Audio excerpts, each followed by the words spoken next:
Welcome to The Trust, the show about community management where we chat about trust.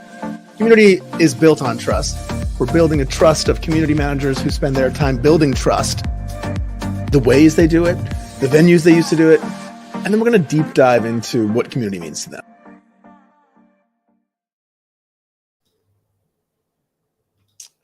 Yes. Hello. Welcome to The Trust. I've already said the word trust 17 times in the intro, but thank you for being here. I am here today with Jenny Sowyrda from HubSpot, Community Program Manager from HubSpot. Very excited to have her. We'll talk about her systems for community management as part of Social Media Pulse and its mission workflows this month, talking about workflows. This link is preposterous, but just go to socialmediapulse.community and you can find mission control right there on the homepage for what we've got going on there. Of course, we are Agora Pulse, puts on this show, The Trust. And in fact, we'll talk a little bit later that it is my last day at Agora Pulse. So being that we are Agora Pulse, the social media company, on your last day, you are required to do a live stream. That's something that Mike Alton put into place a few years ago. So just so if you ever end up working here, you know that that is what your last day will entail. Okay, enough rambling from me. We have Jenny here. I've got her LinkedIn running across the bottom. Jenny, thank you so much for being here. Community Program Manager at HubSpot. How are you doing? Can you tell us a little bit about yourself? Yeah, thanks for having me. I feel like I should have a glass of champagne to toast you at the end of this. Oh. I feel honored to be the last guest for you. So thank you.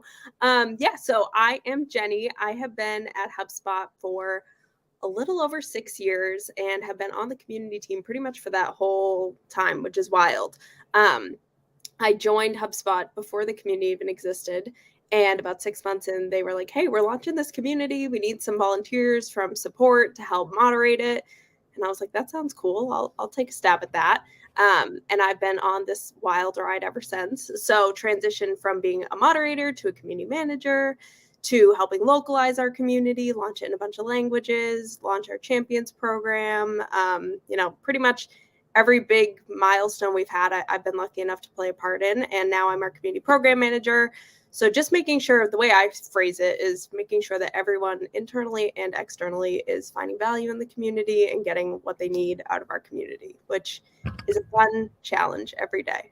And no day is ever the same. That's true. And so I came from support communities, as I think most of us in community do at some stage, work in a support community. And I love that you came from support to the community team, because one of the most fun things for me when I started ADP years ago was when we proved this concept and we could actually hire people who'd been helping us in the community on their free time. We had support people who were going in after their shift was done and actually getting in there and helping people. And it was like, oh, by the way, you're now hired. You deserve a reward for that. And I love to hear about people changing their careers and pivoting because of what they've done. How did that transition go for you? Were you just an excellent support person and they thought, okay, she ought to be a moderator? Yeah, I think I was someone who I'm not super numbers oriented when it comes to quotas. And so people kind of told me afterwards, they were like, you were very good at support. And I was like, oh, it just, I enjoyed chatting with people on the phone and it just kind of came naturally to me. So I'm very lucky for that. So I think they kind of realized, this girl can write, she can talk to people.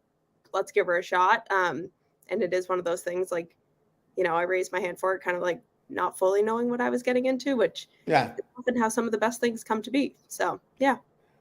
When I first got called for a community management gig, I thought they were asking me to manage an apartment complex. And this was 2011.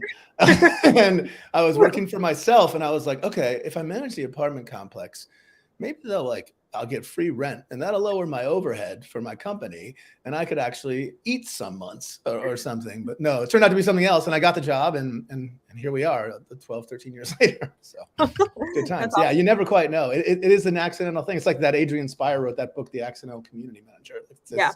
We all fall into it different ways. But what's interesting now is that there are a generation of people who are starting out their career in community management. And we've built out these systems and education paths to where it's not a complete haphazard thing. And that transitions, in my opinion, to our topic today, which for you is developing scalable systems for long-term success in a community. You and I were just talking about the fact that I love this kind of topic for this kind of content because everybody's looking for examples of how people create processes and systems. It's so daunting to go from zero to something that works. So everybody wants to see what other people are doing. And so that's the topic today. And just like we're doing with the Workflows mission here in Social Media Pulse in January, throughout the entire month of January, we will discuss the same. So I want to get started with kind of what you and I have talked about, creating scalable systems. What are the key things to consider as you're starting out?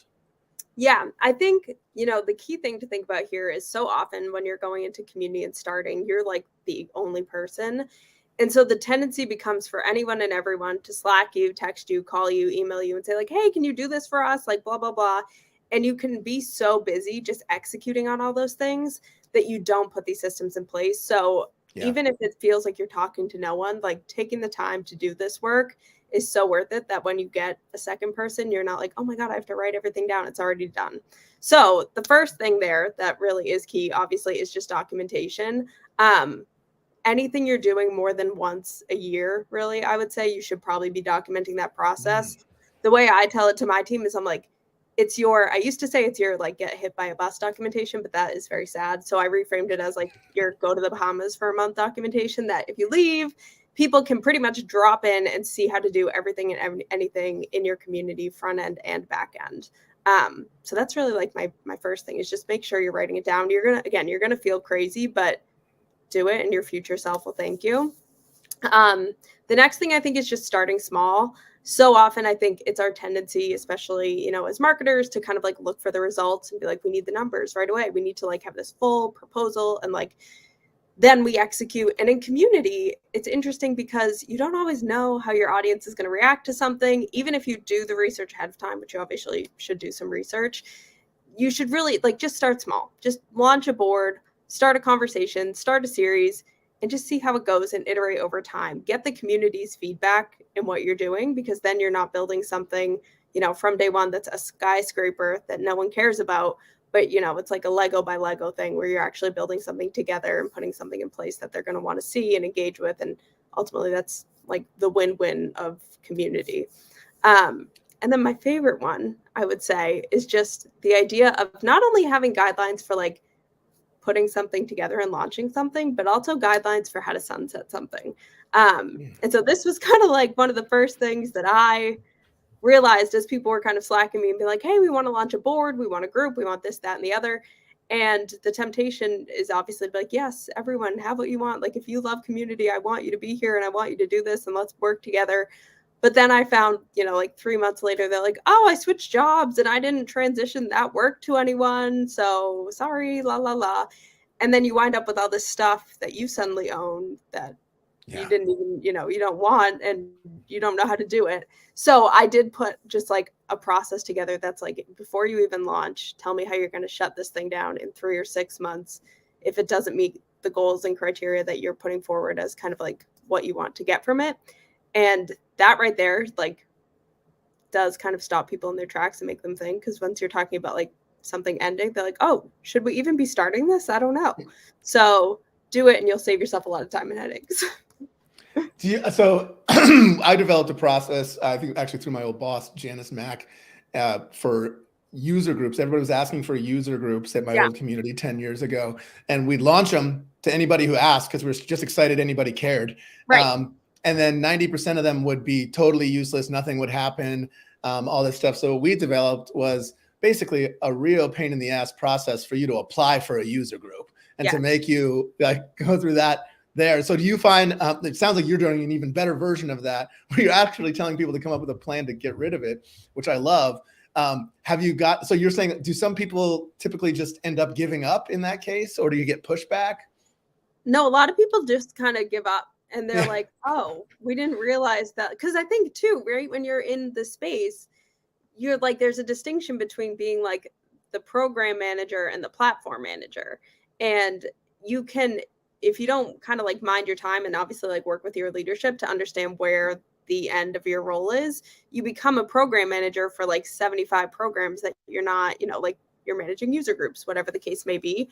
So once you tell people like, no, it's your responsibility, like I'll build it for you. I'll, train you on how to do it, but then you're going to be running this. Suddenly there's a pause there and they're like, oh, I don't want to do that. Or like, oh, I don't have time for that. And that's the other thing, right? Like time, just like in the form that we share, it's like, do you have at least 5 hours a week to commit to this thing that you're signing up for? And, everyone's like, oh, do I? I'm not sure. Do I have my manager's approval for that? So yeah, just being like as blunt and honest about what they're signing up for before they get into it definitely will save you some headaches. And, it's a win for them because then they're not wasting their time building something that they can't use to delight their customers. So Well, and it also probably helps them and you organizationally in that if they really are committed to spending 12.5% of their time on it, they need to talk to their manager and they need to get that value proposition to them and have their manager think about it. Oh, and if their manager says yes, well, then suddenly you're kind of imbued with power because that person has now got it in their goals and everything like that. And you don't end up with this kind of waffling stuff, right? Yep, exactly. And, just thinking about like their KPIs, how it ties into that. Again, it gets buy-in from people higher up in their department, which is excellent, but it also helps me know like, okay, you understand why you're doing this, which is important.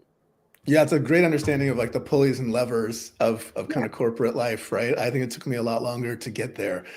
And that's you learn by mistake, right? I think yeah, that's that's so true, especially in community. Yeah. Well, cool. So those are the key things to consider. You got to document everything, starting small. I love that, like the concept of minimum viable community and everything. Like, don't try to launch the perfect thing. Just launch something, get it going, and let the users tell you what it ought to be. And oftentimes it's nothing like what you thought it might be. So don't waste that time and effort on a giant umbrella that you think can encompass everything. And then create the guidelines for sunsetting. I've never heard of anybody doing that. So I think that's really innovative and cool. And it puts people in a headspace that I think they need to be in if they're going to start something, right? So awesome. Well, great start. And so next is, where do we start? So if we want to do all these things, okay, we've talked about, starting small, but like in terms of what I want to do to build up my community program system, where do I go first? Yeah, I think, thinking about kind of like what you want the user experience to be in that community and kind of like whether you do like a card, what is it called? When you like, not all I can think of is shuffle cards, but like a card game where Index you like, card? Oh, yeah, okay. When you like put them down, you like move them around. Yeah. But like you put down Solitaire? I don't know. It's, I should break out. Let's not get crossed up. Yeah, let's not get crossed up. But like I think it's called like card organizing, where you basically take like, we need this, and just find like the simplest way to make all of those components fit somewhere. Doing that beforehand, I think, is key because, again, it's if you don't take the time to think about this information architecture before you launch, you're going to have a bunch of stakeholders who in the 11th hour are going to come to you and be like, hey, can we have a jobs board? Hey, can we have a user group? Hey, can we have this, that, and the other? And I think if you can kind of start with as few boards, as few spaces as possible, one, folks aren't going to get lost. There's a lot less reason for them to bounce if it's simple and clear when they get there. But two, you've given real thought to kind of like what they actually need when they arrive, as opposed to like everything, for no reason. Like they don't need a mansion. They just need like a little home to get started, and you can kind of expand from there. So I think the first thing, right, like is an onboarding center, a place like a welcome center, getting started, whatever you kind of want that experience to be called. But just tell them like why they're there, give them a place to say hello, give them someone to identify, like if you're lost, you talk to Jenny, you talk to Paul, you talk to this person. And, just put in like very clear expectations. I think video tutorials these days are very helpful too, of like, click here to change your avatar, click here to change your language or whatever the case may be. The more you can give that to folks like from day one, the better off they're going to be. And then the next one I think is intentionally making space for like the water cooler conversations, just the casual chats that maybe don't relate to your product, don't relate to like your core values. And I think the reason you want to have this is because you need a place to move everything that's like not the meaty conversations. You need somewhere to like send that fluff so that your actual product board doesn't become, overgrown with just people saying like, hi, I'm Tom and I've just arrived and I'm so happy to be here. If you have a place to kind of put those conversations, it just trains the user really early on. Like, okay, this is where I go to talk about, you know, my weekend plans or whatever they want to talk Yeah, about. so again, going back to all the way back to my ADP days, we had a community where everybody was so excited to be talking to each other because we found out that payroll professionals are often one person at their company and they don't have people to relate to. And so the community Yeah. really took off. People are talking about recipes, they're talking about barbecuing, they're talking about vacations, and suddenly the whole feed is mixed up and like there's payroll questions in here and whatever. And so we ended up creating this thing called the deck, which was like it was the community was the bridge and this was the deck. And we just ushered people over there to talk about that stuff. And if somebody brought something up, we would just move it over to the deck and like make them a member of it or ask them if they want to become a member of it. But we learned that the hard way. So you talk about learning by mistakes. We created that culture. It was like awesome. Yeah. And everybody was like, this sucks. And you need to get this, you need to harness this, but get it out of here. So you guys seem like you were a bit more prescient in that. Well, yeah, I think you only have to make some mistakes once to be like, okay, we're not doing that again. Yeah. So. But yeah, I also like the name The Deck. To me, that's like a social area. It's like where you go to like sit with your friends. So that's nice. I like the branding there.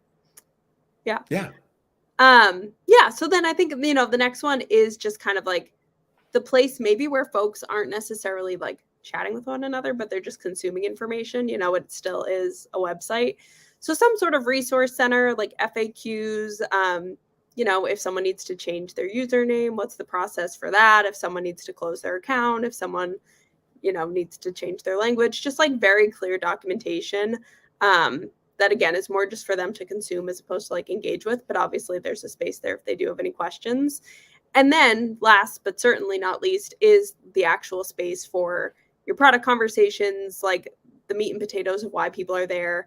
You obviously want a space for that.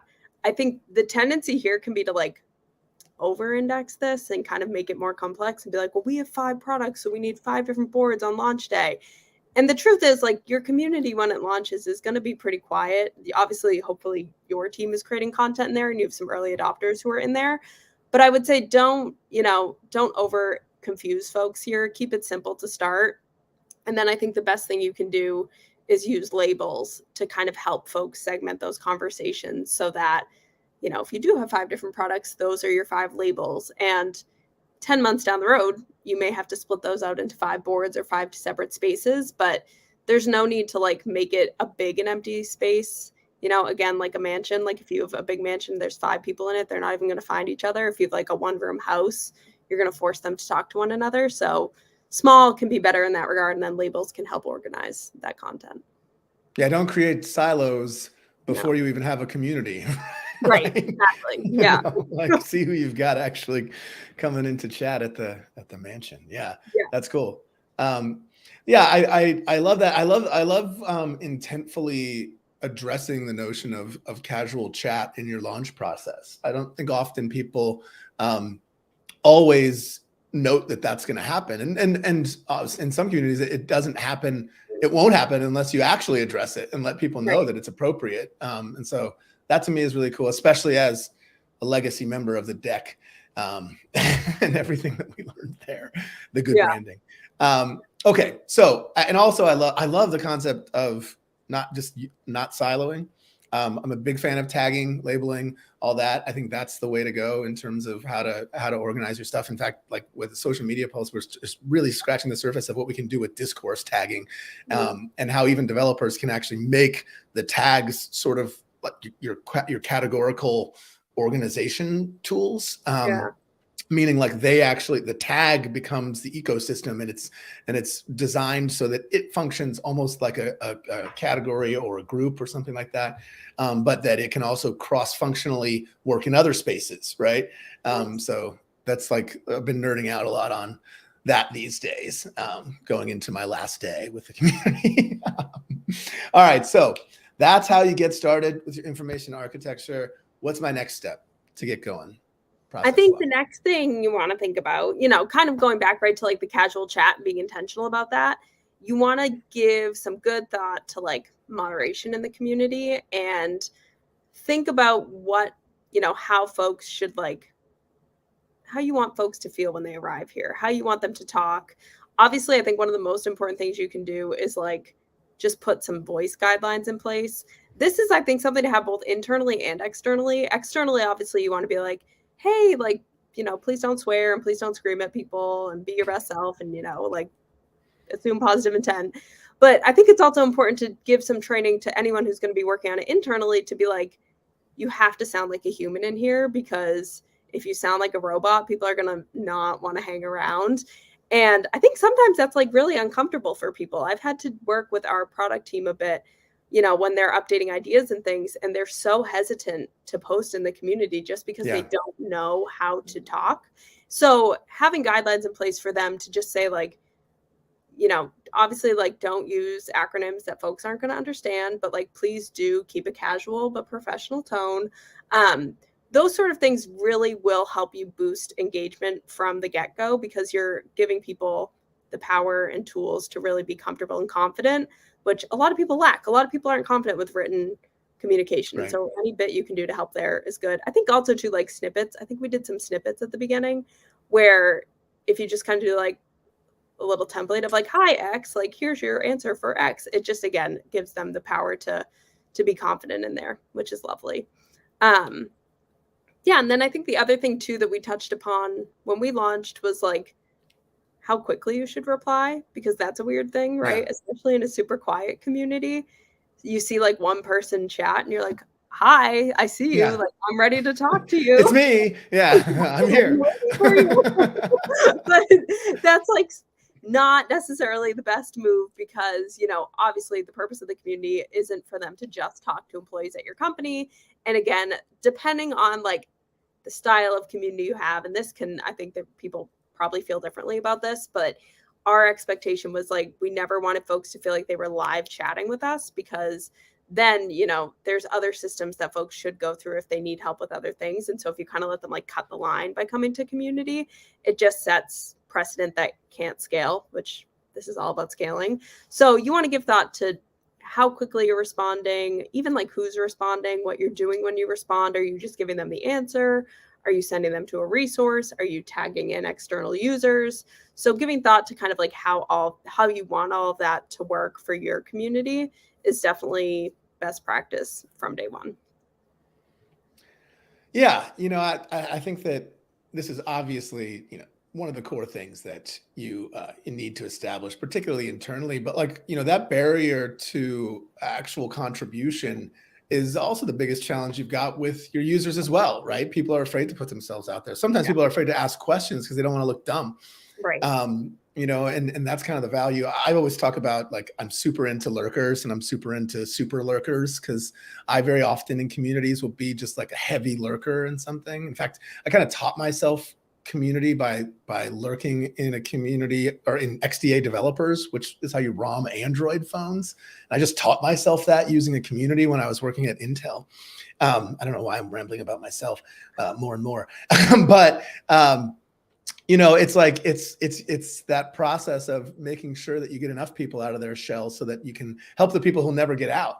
Yeah. But from a standpoint of internal employees, I love the ideas around, because they've got to do it, right? Like if they're tasked with moderating and whatnot, like they must do it. And I've dealt with in the past moderators who were even fully dedicated to the community for a time who couldn't do it. Like they couldn't bring themselves to get out of their shell. They're maybe often very technically proficient, but like they weren't a very extroverted personality. And so I like the idea of, from a process perspective, giving them templates to use, because very often, just like we were saying, like we're talking about your overall template, right? And that can empower people to actually feel like, okay, I'm not crazy. I'm not just staring at a blank page with the cursor taunting me, that these people in the same micro case within your system can feel like, okay, I can do this. I can moderate. And once they start doing it, do you typically find that they shed the templates, or do people stay dedicated to them for a long time? No, they pretty quickly will shed them, I'd say. I think it's just like the first like one or two people are like so hesitant. And it's like, I mean, Yeah. I can give a perfect example of this. And I think too, I do want to say, you told me that story about you being a lurker and like fully being sufficient because of that. And that like changed my mind on lurkers. Where I was like, they're still at the party, like they're still very important. Yeah. So I just like to say that. But it's me, like this is me on Twitter, where like I tweet so infrequently, but you have like after you do the first one, you kind of don't care. And it's like, you realize like it's not that scary. But I think it's just like the idea of like, especially for internal folks, like it's their name, it says they're a HubSpot employee next to them. And I think they sometimes feel the weight of the brand when they like press, post. Yeah. And I mean, I'll usually throw myself out there and be like, I've made mistakes. I've given the wrong answer. I've linked to the wrong knowledge base article and I'm still here. Like, Yeah. It's not every single post is like going to be at the top of your resume. It's a post. You're going to hopefully send thousands of them. And people do, once they've sent the first two, they realize like, oh, I'm just contributing to a conversation. I'm not like, prosing something to all of the world here. And it becomes a lot less intimidating. So. Yeah, I actually ran a community at one point where there were a bunch of engineers for BI software, and they were tasked from above. This wasn't part of my plan for it, but they were tasked from above to contribute a certain amount of knowledge base every week based on their support calls. And since it was a community, they would put things out there, and this product had a lot of dedicated geniuses around the world who are excellent at it and made full careers out of consulting on this specific product. And people would come in and say, actually, your knowledge base is wrong. You need to do this, that, and the other. And I saw that as a positive. The engineers saw it as like, I'm going to lose my job. Right. And so they became very scared to put knowledge base out there, except for they had these massive quotas. And it was like this whole back and forth of pulling teeth. Eventually, though, over time, you saw people getting a little bit more out there, starting to understand like, okay, it's actually a feature, not a bug of the community, that somebody like this would come in and say, actually, this needs to be tweaked a little bit. And you can then have a more effective solution there. So it's just, people have to get warmed up, right? To the concept of it. It's like, it's like your first grade self when your teacher like marks something wrong and you're like, oh my God, I did something wrong. And then it's like, no, it's just something you're going to improve on. So yeah. It's just a mindset shift, but I think it brings out everyone's insecurities, which are relatable. We've all been there, but the sooner you can get over it, the happier you'll be. It is funny how much insecurity community can drum up in people, right? Like and how much certain subsets of people can completely shed theirs, any inhibition whatsoever, that's an interesting one too. Okay. So we're there. We're talking about how you get going in community and everything like that. Where do I go next? You start creating content and proactively thinking about what you actually want to post. Once you launch the thing, again, hopefully before you launch, you have some content in there, but the more proactive you can be about the type of content you're going to publish, how frequently you're going to publish content, the more you're going to be set up for success. So it's kind of, I think with the content calendar, kind of planning your content, it's like the whole thing, which like you've probably already realized this, but my brain fully works in like analogies and metaphors. So I must compare community to everything.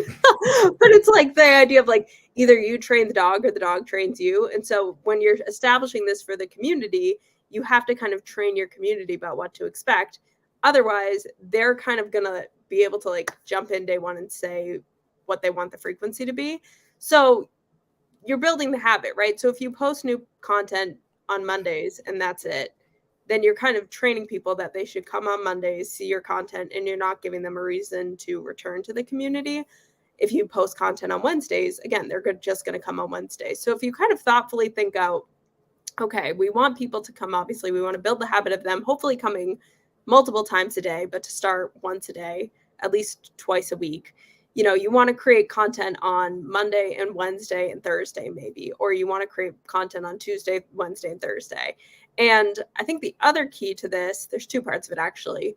One is who's creating the content, because I think, especially again, if you're a community team of one when you launch, there's a risk that your community becomes an announcement board, because it's just, every Monday, Tuesday, Wednesday, it's Jenny like, hi, publishing the content today. And if you don't vary the voices, you're not training your community that they should be included in the conversation. So work to be done there, but like the more you can get help from your marketing team, your support team, your manager, like literally anyone and everyone, the more folks you can get to just publish the content, the better off you're going to be. One, in like representation, because it shouldn't just be the same person's face. It shouldn't, not everyone should look different in your community, to make sure that, those lurkers do feel like they have a spot and that they're represented in the community. but two, just so folks understand, like, okay, this is a space that everyone should be publishing in. And once you've kind of gotten your little crew there of who's going to be publishing this content, think about like what type of content you want to publish, right? So do you want to publish tutorials? Do you want to just publish a question? Do you want to publish like a little snippet, a conversation starter, an AMA, something like that? And the more varied that is, the better you're going to be. I think a cool thing you can do here is train people that like on Tuesdays, you're going to do like your tip of the week.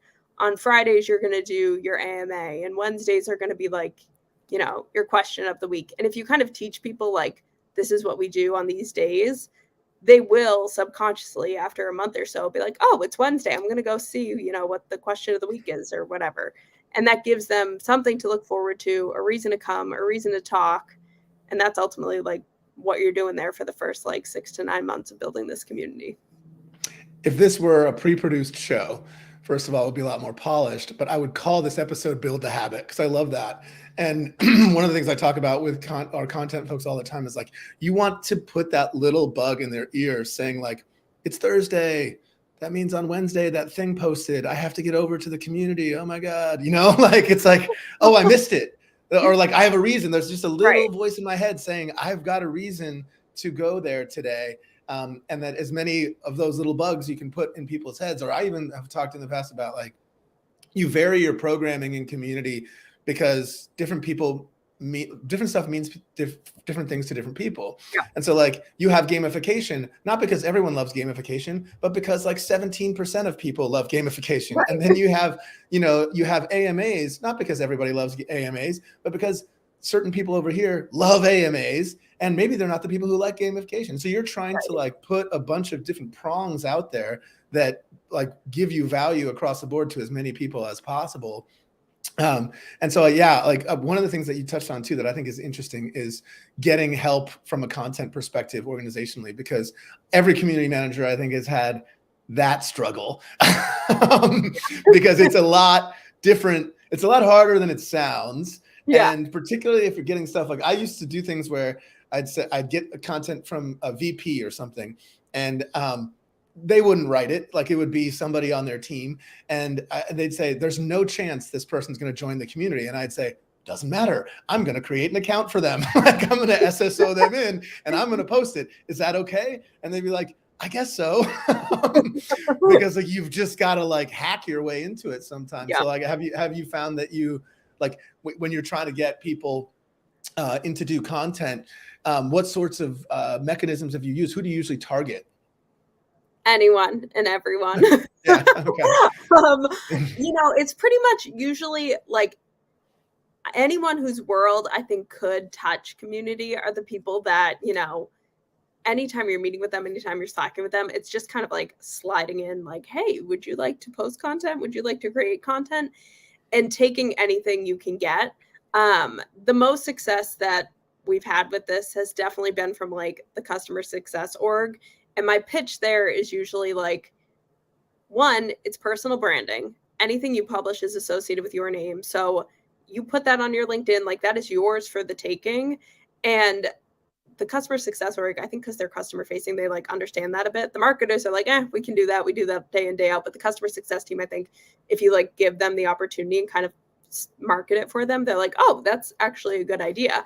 But then what I'll tell them is if you're emailing a customer and they have asked a question, if you've written something once for a customer, publish it on the community. And instead of sending it in an email or a ticket, send them a link to what you just authored. And then you have something, one, that's helping them, two, it's helping your personal brand. But then three, when that question, which of course it will, when it comes up again, you're not wasting your time writing something. You're just sending that link over because you've already documented it. And that theme has worked pretty well. People do, because they're like, oh, that's actually like, I can do that. That doesn't take any additional time. So that's kind of been the main avenue in that I've gotten. And then if you can work with managers, if you can do like small contests, that sort of thing to get teams. And typically what you'll see with those sort of things, like everyone does it for the contest, but then afterwards there'll be like the one or two people who are like, no, I actually do enjoy this now. Like I myself have developed the habit of coming in and publishing stuff, and they'll stick around. And, it's a project. It's something they can put on their resume. it's cool. Like, community is still new enough that if you can say that you're like building a community, I think it's a pretty powerful thing to have on your resume. So Yeah, well, and I think that like I think what you touched on there that was really great that people should think about if they have a barrier to producing content is, have you solved a problem for anyone ever? Because community, even when it's not support community, is about solving people's problems, right? Mhm. Like Social Media Pulse is an education and collaboration community for people, digital marketers, right? And social media professionals. We're solving problems for them. We're giving them knowledge and whatnot. They don't have a product that needs support or anything like that, but it's the same basic concept. Yeah. And so, our team's like Christine, when she gets people to come produce content, she's talking to them like, hey, what's your expertise? Like if you're reluctant, like, something that other people don't know that they ought to know, Right. like bring it out here and share with them. And so I think, yeah, to your point, like if somebody's achieved a solution for someone, just pop it out there. That was the thing with the knowledge base those knowledge base articles that we had the engineers doing, they were from support calls. They were turning support calls so that you could get that one-to-many solution as opposed to those one-to-one siloed solutions that just disappear into the ether when it comes to support calls. And then, on top of that too, like as your community matures, I think it gets exciting because you have to produce less and less content, right? Like that's another thing. And you get those zero touch solutions where people are actually helping each other. That's, I think, when people get really, really excited, right? Yeah, definitely. Yeah. I think the joy of publishing something is one thing, but the joy of like coming back 6 weeks later and seeing that it has like 15 upvotes and 3 people have been like, this solved my problem. This is perfect. Thank you. Like that's, that goes on forever, which is like even cooler. So you've helped that many people, and that's, like one action, but it flows forever. Yeah. That's the warm fuzzies. I call that the warm fuzzies. And like, I used to say to people, be like, hey, great. This solution was achieved and that person came and they got a solution. And that's really got to make you feel good. And I'm like, I feel great about it. I feel better about the 500 people who came after that and also got a solution. Right. Like that's where you're deflecting and really helping people out and creating efficiencies. That's like just that satisfying thing of being a support community manager. It's like if like the best piece of content in your community might be one question with one response, right? That's true. Right. Yeah. Yeah. And you have to look at the data to know, like you're not to look at it on the surface. You're like, but you have to look into the data to be like, what is performing the highest? What is helping the most people? Yeah. We used to use views of answered questions as basically our North Star metric. And so to us, it was, if you had a solution, right, something that had been marked as a solution, and then it was viewed after that. And in the old days of Jive, they actually had this as a data point that was just in the box. I haven't been on any other community platforms that actually had it. We've had to get it a number of different other kind of hacky ways. But our biggest thing from our moderators' perspective was, okay, like we're the moderators, we're the one who know what's correct. Their job then became marking answers correct. You would give users a month, basically. So anything that was more than 30 days old, you basically take away their right to self-select what was correct because they're never coming back at that stage, right? Right. And so the moderator's job just came to be to find correct answers. And then once we had those all churned up, it was like, get our data on who's viewing them, who's viewing those correct answers. And really seeing the value. Like if particularly too, if you're at that stage, I think we were SSO, we were private. So it was like you were in your portal account and there wasn't any like public traffic data. I love having a public community, but like for your data to figure out how you're helping people, in that case, it was really helpful for us to finally go and close it off once it achieved like 100,000 members. But that gets really fun when you can start to actually show like this thing that looks like nothing, that looks to the visual or to the naked eye like nothing has gone on here too much, is actually our best piece of content. Right. Like this has saved you 20K just this year. Like, did you know? Yeah. No, I maybe I told you the story last time we talked, but one of my favorite anecdotes I've ever gotten as a community manager that gave me the warm fuzzies was I was at some event and for the company, and I was talking about the community, and a guy came up to me and he was like, "I love the community." And I'd said, "Great." And he said, I said, "What do you love about it?" And he said, "There's one piece of content there that is in the wheelhouse of my expertise." And I've probably told this story on this show every time I've done this show, so I ought to check myself, but people don't watch it every time. It's the grand But finale. You can say yeah, whatever. that's true. Correct. Yeah, that's touche. I ought to bring out all the hits. Yeah. But he says to me, "I've got this one thing that I'm supposed to know. Everybody expects me to know. I'm the expert on this subject, and I always forget the details of the answer. And this question that was answered thoroughly by one person is I just keep it bookmarked. Sometimes I just keep it open on my screen all the time." and I will go to it in the middle of a call when somebody asks me a question and they don't see me reading right off of it. I don't look like an idiot. And I was like, a guy just told me that because of our community, he doesn't look like an idiot. And isn't that the best praise you can get, is helping some, because we all feel like idiots at our jobs sometimes. We all forget stuff that we're supposed to know, you know? We forget to think about things that are absolutely 101 and whatnot in our expertise. And so that to me was a peak moment. Help somebody not be an idiot. That's something.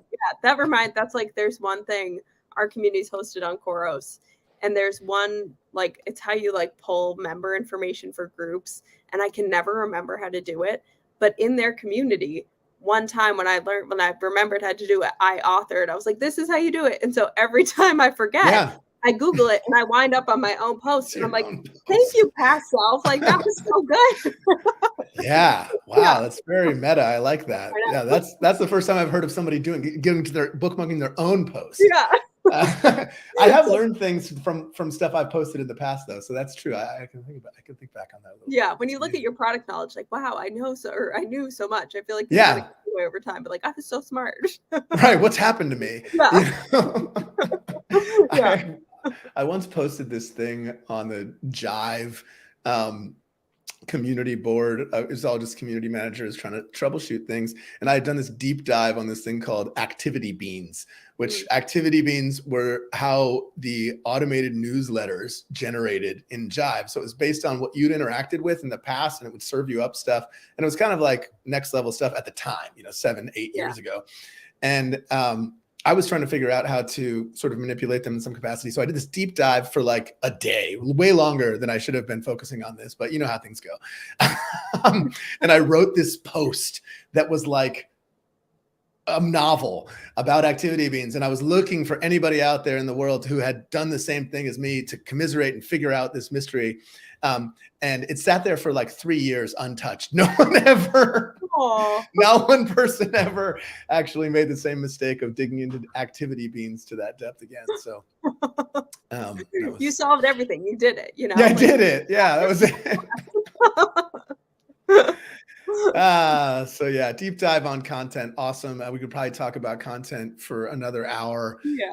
But one thing I'm really interested in too, to kind of round out the effort of the community is you talk about data, right? And so that's kind of your best friend. Tell me about how you work that into your process.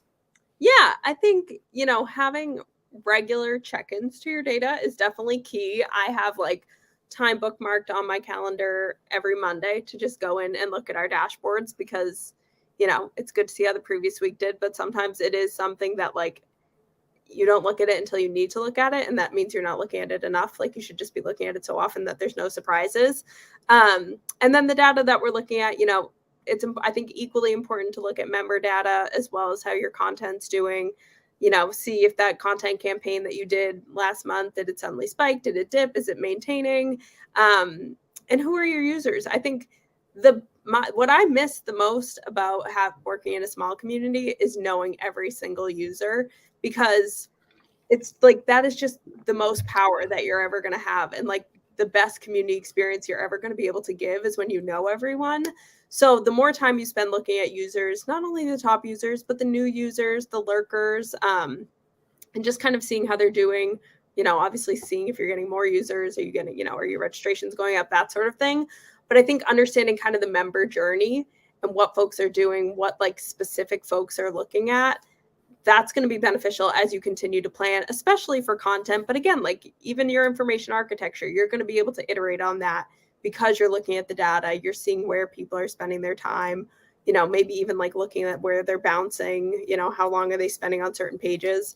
Data is the thing that I probably like hated the most when I started being in Yeah. community, and now it's the thing I think I am most passionate about. And like my like where I could spend like 4 days and just like come out like crazed is like in Looker, like just very deep in the data, because once you start, you can just like go deeper and deeper and deeper, which is pretty cool. So Well, one of the things you touched on there is kind of the curse of the successful community manager, is you end up with a really big community, right? yeah, And it kind of changes fundamentally, and your job changes. Like you end up being a lot less touchy-feely, a lot less engaged with individuals, and you kind of level up, but you lose a little bit of what made you kind of enjoy it to begin with. yeah, And so I think what you're saying there is to stay engaged with those people so that you don't lose that, right? Because you can very easily, particularly if you end up with a team coming in underneath you and whatnot, yeah. and you end up with that curse where you're just filling out OKR forms all day. It's not like I've ever lived through this a lot, or negotiating contracts, and it's like, are they sure they wanted me to negotiate this contract? I was wearing a Santa hat and lederhosen in a post like 8 months ago. So Yes, I relate to that so much. yeah. Well, so another thing that I think that I talk to community people about all the time too, is because a lot of us do come from that kind of like place of good writers who are empathetic, who are, you know, social and whatever. And so data isn't our friend at the beginning. But the more invested you become in the community and the more you want to tell its story, Yeah. it becomes your best asset there.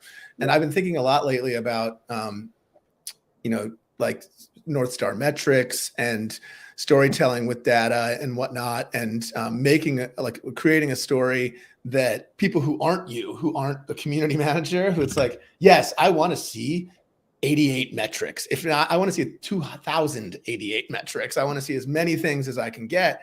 There's an art to actually plucking out of those 2,088 metrics a story, right? And is that something that you think about as you're sort of reporting from month to month? Definitely. I think the thing about community, right? Like at the end of the day, business is about making money. And so community can help with the two levers of that, of like making money and saving money. So typically when we're kind of pulling out like what to look at, it's things that touch those two areas and focusing in on those areas, not giving like 5 things that say like, look, we're helping make money, but like choose one that has like the right information, the correct information, obviously, but don't feel the need to like share everything, because there's just community does it all. Of like when it's successful, it does help the business in every way that you would want it to, but you can't tell that story to an executive in 5 minutes, and they frankly like don't care about everything, nor should they. Right. They're very busy. So just picking out the one or two like excuse me, key things for making and saving money, and then presenting those to the appropriate audience, and then being able to explain anything else is the route that I've taken. What do you usually zero in on for that? For making money, customer dollar retention, and for saving money, it's like we don't do tickets deflected like perfectly, but we can do peer-to-peer accepted solutions, which is a strong, you know, that's as close as you can get. So Zero touch solutions. yeah, Best. Those make you feel good too, right? Where it's yeah, like you've cultivated an environment where people are helping each other. yeah, That's when you feel like kind of like start to feel like kind of a wizard in yeah, community management, because you've like people are doing things on their own in an area that you put together. yeah. It is cool. It's like raising children. Like, oh, you're doing it. I'm so proud. Yeah, I know. Yeah, it's particularly interesting too, in support communities, the perpetual sort of pull back and forth. You and I actually I mentioned in the pre-chat, like the curse of the community manager. I think I already said the curse of the community manager, being that you know, there's always somebody who wants the community to make revenue, right? Yep. And so telling that story is really going to help you, particularly when it comes to times of economic downturn, when community teams often get in the crosshairs of people who favor more traditional elements of the business. Yeah. And so do you think that you've been able to like effectively tell that story of like, hey, this is actually generating money on like on a regular basis? And what made you start doing that? Again, I think so our community, when it started, like, it was fully a support community. So I don't think we were not focused on like the making money portion. It was more just like our, peer-to-peer responses, that sort of thing. But then as the community matured, we were very lucky to sit in a support org with folks who we were all kind of asking, where like, we know it's doing more, like, let's look at the data and see. And so I think we kind of had the forethought there to zoom out and kind of look beyond just like what we were measured on month over month and see what other stories there were. And we monitored a bunch of them for a while. And the customer dollar retention one was the one that, like, I mean, they were all healthy, but it was the one that we were like, okay, this checks out. And then that is kind of, I would say, what, helped us get buy-in from other departments even, was just the fact that we were able to bring that metric to them. And that's a metric that's not support focused. It's not success focused. That's like a company-wide metric. So it opened doors in terms of suddenly, marketing wanted to work with us and sales cared about us. So I think just like just monitor more than you should for forever. And then you'll start to see the trends of where your community's going, and there will be success stories there. Well, and so that's my question would be that when you monitored it, like, how did you prove that community was driving that metric? So for us, it's like specific, like we have the data point of like, if you're in the community or not. Right. And that was what we watched, was basically like customers who use community versus customers who don't. Yeah. And we just monitored that within Looker to see like how their customer dollar retention was doing. So just like we have our data in Looker from like Khoros, but also from like HubSpot. So we can bring it all together there to get a holistic view of like the customer experience, not only within the community, but like their health in general. And that's great insight for people who are working in community and maybe haven't gotten that level of data deep dive, because right there, what you just said, I think is super powerful. You're taking your data, you're integrating it, and you're saying like, okay, from the moment this customer joined the community, how much money have they spent with the company? Yeah. And there might be outliers where it's just random, but if you're telling that story across thousands of users, and you can prove out that customers who join the community spend 2.8x more than customers who don't, then the rest of the company becomes invested in getting people to join the community, because it's a no-brainer, and the community is set and forget. It's already doing all the good things that make people spend more money, and it's helping you, the altruistic community manager, because you may not be able to say exactly why they're spending that money. You might not be able to tie it to the exact reason, but you know that, like you mentioned before, the breadth of your activity in community, something's getting them. Something's making them more likely to like HubSpot and spend more money with them and everything like that. So yeah. And it is a luxury, I know, to like have like that sort of data. And we did not have that from day one. We worked for like 2.5 years without that data. So, but it really is, once you can kind of see the whole picture, you'll get the success. And do it manually. Again, start small. If you have to do exports and imports to see it, do it. It's not a waste of your time. Absolutely. And honestly too, I think that one of the fun things about being a community manager is obviously you're best outfitted when you have people to do this stuff for you. But when you're by yourself, or you're at an organization that's small, or you're at an organization that hasn't bought in just yet, and so they're not committing other people to it, just learn how to do it yourself. Get into the activity beans, go deep, and you'll start to, I think, stretch the limits of what you think you're capable of. Right. And I think that's the fun of data. Like you said, you were daunted by it when you started, much as I was. And suddenly I was writing SQL queries and whatnot, like a few months later. I don't know how to write them anymore, but I was at one point. It's something that can be, I think, one of the more empowering things, because once you start to get a hold of how data can work, you even have a path outside of community in your career. Not that you want one, right? Like But if you have that level of understanding, like the tools that it took to parse that data, as well as just the concepts that you used from a business, you're talking about business, nomenclature and whatnot. And so that's really fun. We did one when I was at Higher Logic, where we had proven that the people in IBM community were 3 times more likely than a minimum qualified lead to become a customer. And so it was a brochure community effectively for non-customers. It couldn't be a support community because there was IBM support community forums. Yeah. And technically people got support there all the time, but it just couldn't call itself a support community. And its intent was to get people who were not customers to become customers.